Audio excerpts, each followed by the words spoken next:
Fotosyntese og livet på jorden af Sara Anne Ingrid Nielsen.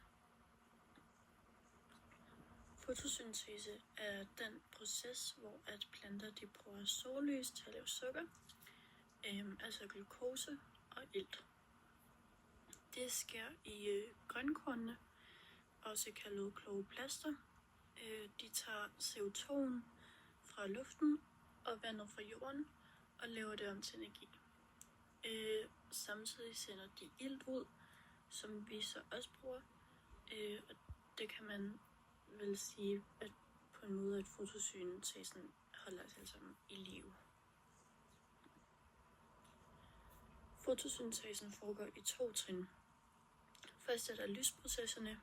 Det er her, hvor at solenergien bliver brugt til at lave energirige stoffer. Og så er der mørkeprocesserne, hvor at planten bruger den energi til at lave glukosen ud fra CO2. Lysets intensitet har betydningen ved, at jo stærkere lys, jo hurtigere fotosyntese, men kun sådan op til et vist punkt. Fordi bølgelængderne spiller nemlig også ind. Der er blåt og rødt lys, det er bedst, og det grønne bliver reflekteret. Det er derfor, at planter er grønne. Planter de optager vand og næringsstoffer med rødderne. De bliver transporteret op gennem hvedkar. Glukosen, som planten laver ved fotosyntese, bliver sendt rundt i planten via sikar. Planter har også brug for forskellige næringsstoffer, f.eks. kvælstof, fosfor og kalium.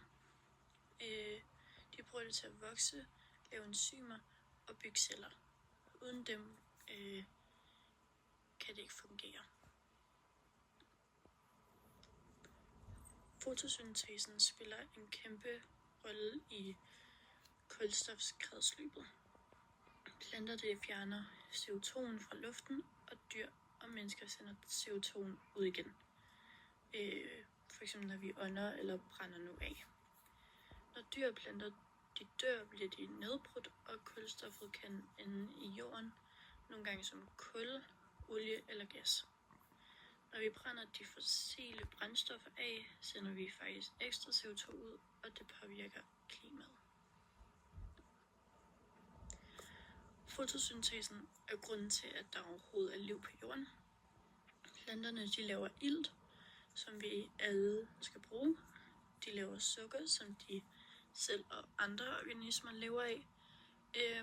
Hele fødekæden starter der, og uden fotosyntesen vil CO2 i luften bare stige, og det vil gøre klimaforandringer endnu værre.